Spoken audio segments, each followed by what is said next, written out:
What is going on, beautiful people? Hope you're having a beautiful day, because I'm having a beautiful day. So I'm just realizing that I'm incredibly pale, and that's never a good thing. Anyway, today I'm taking you guys through a back workout. So I've had my pre-workout. It was just 100 grams of carbs, about 30 grams of protein, and about 5 grams of fat. That's the way to go. You want to keep it high carb, high protein, low fat for the pre-workout and the post-workout. I'm just gonna have a bit of pre-workout and then head down to the gym. So what's my pre-workout? I'm gonna show you guys.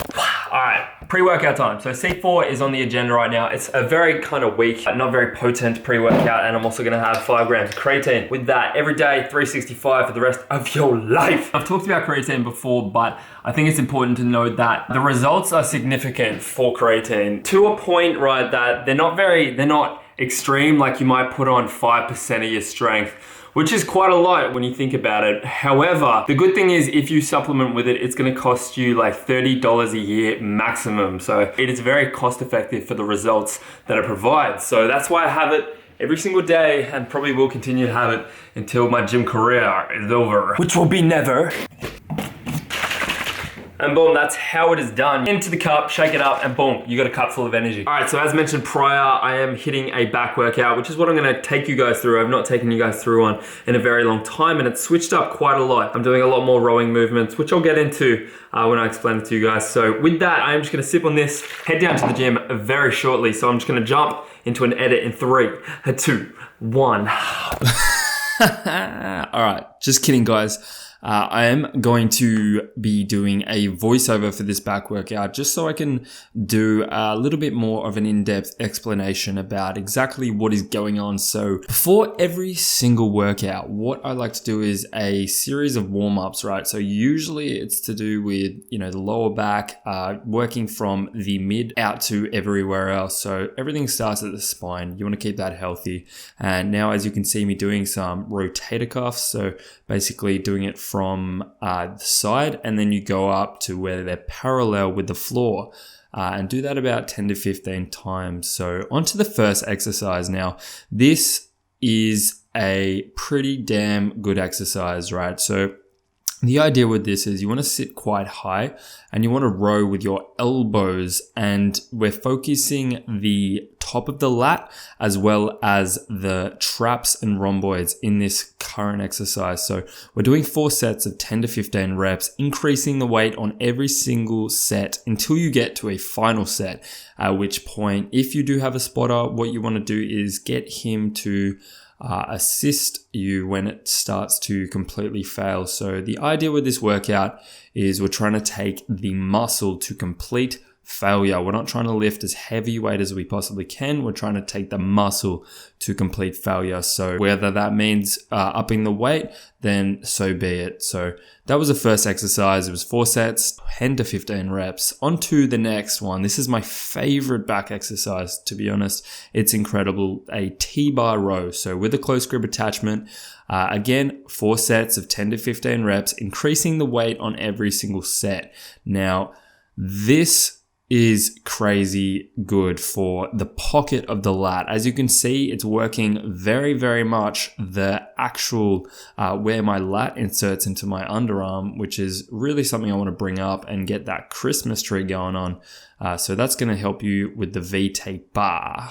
All right, so the idea with the T-bar row is it's a triple drop set on the last set. So what you want to focus on is repping out about 8 reps, and then what you want to do is get someone, if you have a spotter, or get someone at the gym, pull it off, and then do another 4 to 5 reps, pull it off again, do another 4 to 5 reps, and essentially you're getting in a lot of overload. Considering you're doing a very heavy weight at the start for about 8 reps, you're getting a lot of strength out of that, and then you're dropping it down instantly, and pretty much instant drop set. You're getting a lot more overload straight off the bat, taking the muscle to absolute failure. All right, so onto a unilateral exercise, right? The idea is we're doing a dumbbell row. Pretty simple. However, we're trying to really stretch out the lat. As you can see, I'm reaching down like as far as I possibly can and forward. So it's a forward stretch, and then it's also when you row, what you want to be thinking about is pulling it back and up, not just up, right? A lot of people do that and they don't hit the targeted muscles. The dumbbell rows was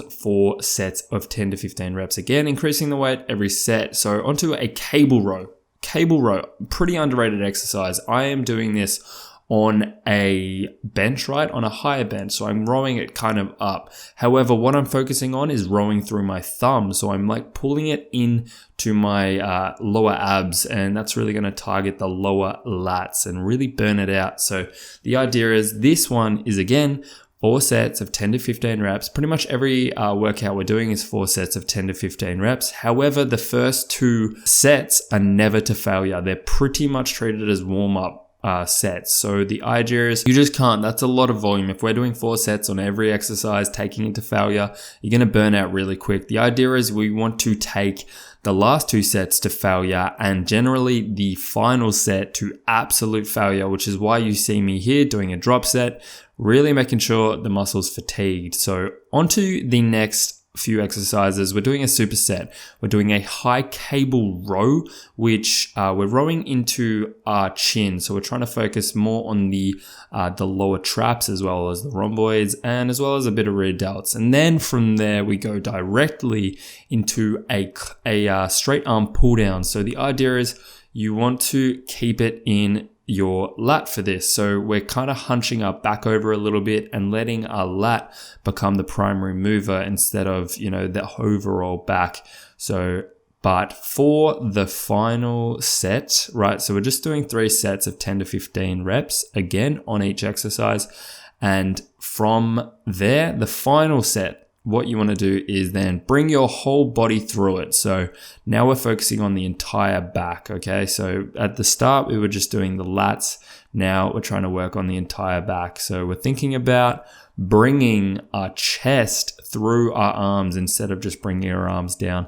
Onto some rear delts, right? We're working on the rear delts with this exercise. It is a brilliant exercise. This is my favorite exercise for the rear delts, actually. So the idea is you want to think about creating a parallel line between your elbows and the floor. So your arms should be pretty much like internally rotated to a point where they're flat against the floor. And then you want to fly back with your elbows and then pinch only as far as your rear delts will contract. So that was just 3 sets for that one, 10 to 15 reps.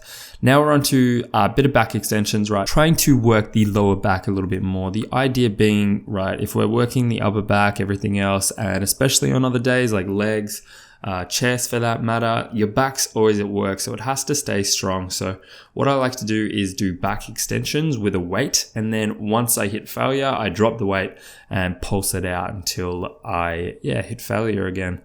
And from there, hitting some biceps. We're doing dumbbell alternating curls. This is an old school one, something I haven't done in a little while, but it's always good to get back to my roots. So we're doing a pretty slow tempo. So 1 on the concentric, 1 on the hold, 2 on the negative. And then from there, we hit a drop set, okay? So drop the weight by 50%. And then what you want to kind of focus on, this is almost like an arm blaster. We're pinching our elbows into our sides and then trying to keep 100% constant tension on the biceps. This will give you a pretty damn gnarly pump. Onto there, we're doing an exercise of focusing more onto the forearms as well as the brachialis, right? What's a good physique without a good set of fucking forearms? You tell me, because I don't know. Anyway, so we're doing 3 sets of 10 to 15 reps on those bad boys. Same goes for the alternating dumbbell curls. That was 3 sets of 10 to 15. So it is quite a high rep workout. However, a good one at that. Give it a go, guys, and let me know in the comments how you found it. And we're just going to jump straight back into the video.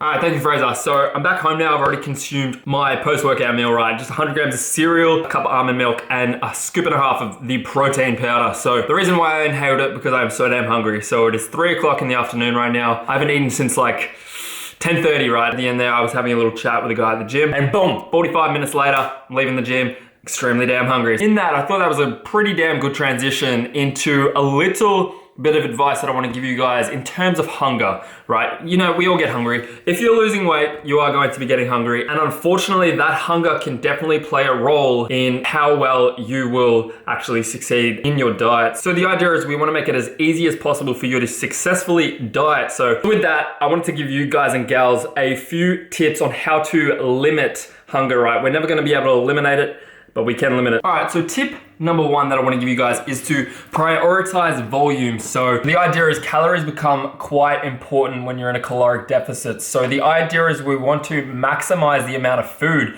that we can eat. That means we kind of eliminate any really calorie dense foods like cakes, sugars, a lot of that kind of stuff, and we shoot for a lot of more high voluminous foods like vegetables. You want to pick up a lot of low calorie options like cucumber, you know, a bunch of kale, spinach, all that kind of stuff. A cup of spinach is like 40 calories. A cup of almonds is like 500 calories. So you want to prioritize low calorie foods and incorporate them in your diets alongside, right, your proteins and your other carbs. That's going to help satisfy your stomach, leaving you fuller, which is going to keep that hunger bug away. All right, so tip number two is to simply preoccupy yourself. It sounds simple, but a lot of the time hunger is just boredom. So if you can find something to do that is going to preoccupy your mind, which is the real dilemma here. It's not so much your physiology, it's more your mind saying, I'm about to die, I need to go eat. If you can preoccupy yourself by preferably doing something productive, right? It can be, you know, working on something you need to do, reading, whatever it is, you just need to preoccupy yourself and take your mind off the hunger. All right, so tip number three is to incorporate something called intermittent fasting, which I will make a little video about in another day. But right now the overview is to set up your day so you have a window of eating and a window of fasting. So this is just a very basic example.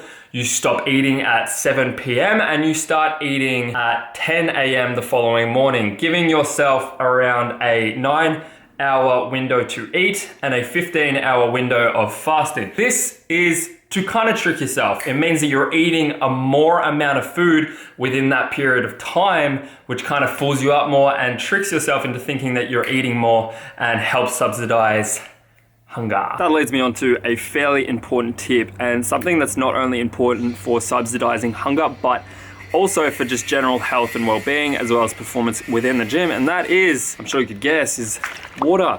Our bodies are a very high percentage of water, and if we do not have that, we cannot perform as well as possible. And as I mentioned before, your belly's fullness, right? How full your belly is going to play a pretty vital role within hunger. And then once you get over that, the only thing is really the lack of calories. Which leads me to my fifth tip to subsidizing hunger, and that is simply to accept the fact that you're hungry. So what do I mean by that? It sounds a little crazy, doesn't it? Who wants to be hungry? The idea is if you're in a caloric deficit and if you are losing weight, right, your goal is to burn fat, you are going to feel hungry to some extent. It's just the way it is. That's your body's natural response to a caloric insufficiency, is to produce these certain hormones that are going to make you feel hungry. It's going to kind of annoy you. It's going to kind of bug you. However, the idea is if you are trying to lose weight, you need to get accustomed to that uncomfortability. It is an uncomfortable feeling to be hungry, and I'm not encouraging you guys to go into full starvation mode. That's actually what I discourage. What I encourage is for you to eat in a small enough caloric deficit to only lose 1 pound per week, which is pretty damn sustainable. That will leave you at a pretty reasonable amount of hunger, right? And then at that point, you just need to accept the fact that you're going to be hungry no matter what. You cannot avoid the feeling of hunger if you are dieting, if you are on a caloric restriction. It's not possible. So my best and most important advice to you guys is, instead of trying to eliminate hunger, accept it, live with it, identify with it, understand that that's there to help you grow. If you are trying to lose weight, if you are obese or you are in a, uncomfortable position and you want to change that, then you need to accept the fact that hunger is part of that process.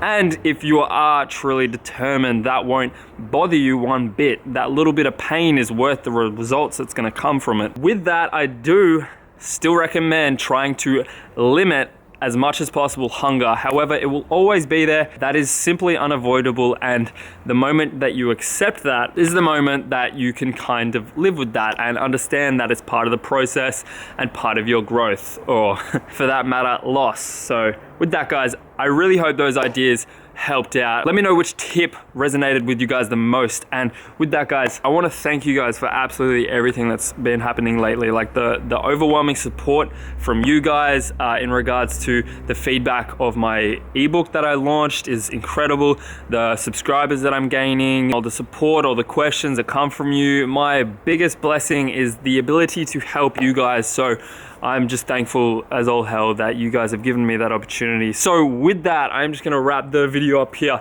Hope you enjoyed watching because I enjoyed making it. I will catch you in the next one. Later.